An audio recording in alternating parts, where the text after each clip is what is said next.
Assalamualaikum warahmatullahi wabarakatuh. Perkenalkan, saya Riko Muhajirin dari Manajemen Informatika kelas MIT 1B. Dalam era yang modern seperti sekarang ini, kita semua pasti sudah tidak asing lagi dengan yang namanya komputer, yaitu perangkat elektronik yang terdiri dari beberapa item seperti monitor, CPU, mouse, keyboard, dan masih banyak lagi yang lainnya. Nah, sudah tahu belum kalian sejarah komputer dari generasi ke generasi? Kalau belum tahu, yuk simak videonya. Komputer merupakan sebuah teknologi yang hampir digunakan di semua bidang pekerjaan. Contohnya di bidang pendidikan, kedokteran, pertahanan, dan masih banyak lagi yang lainnya. Namun, bagaimana perkembangan komputer itu sendiri? Perkembangan komputer itu sendiri terdiri dari 5 generasi yang berbeda, yaitu Masuk ke generasi pertama, dimulai dari tahun 1940, komputer bernama G3 berhasil diciptakan oleh seorang ilmuwan Jerman yang bernama Konrad Zuse. Komputer ini digunakan untuk mendesain pesawat tempur Jerman. Namun sayangnya, komputer tersebut hancur oleh serangan bom sekutu. Beralih ke pihak sekutu, pada tahun 1943, sebuah komputer bernama Colossus berhasil diciptakan oleh Tommy Flowers. Komputer besar ini dapat meretas strategi perang Jerman dalam hitungan jam. Colossus juga membawa kemenangan sekutu pada Perang Dunia Kedua oleh sejumlah ilmuwan. Dari mulai sinilah banyak perusahaan yang akhirnya ikut mengembangkan teknologi komputer.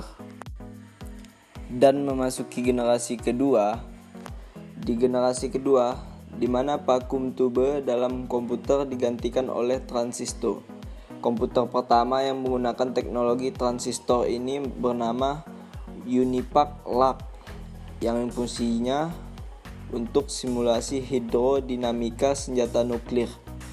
Namun seiring berjalannya waktu, peneliti menemukan kelemahan dari transistor yang dapat merusak komponen-komponen dalam komputer.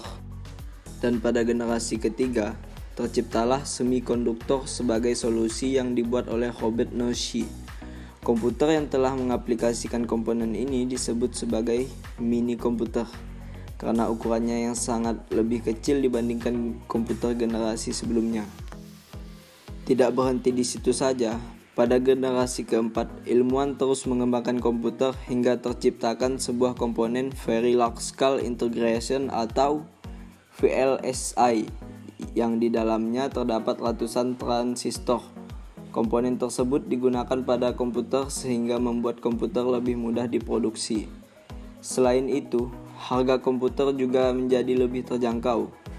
Turunnya harga komputer yang drastis berhasil membuat penjual komputer meningkat sangat pekat dari tahun ke tahun.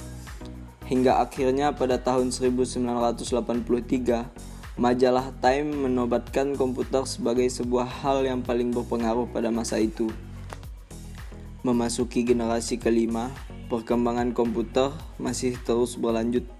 Hebatnya lagi, sekarang para ilmuwan sedang mencoba mengembangkan komputer yang dapat memiliki pikiran layaknya manusia. Dan mungkin komputer-komputer dalam film fiksi pun bisa terrealisasi dalam kehidupan kita nantinya. Itulah sejarah dari perkembangan komputer dari generasi 1 sampai ke generasi 5.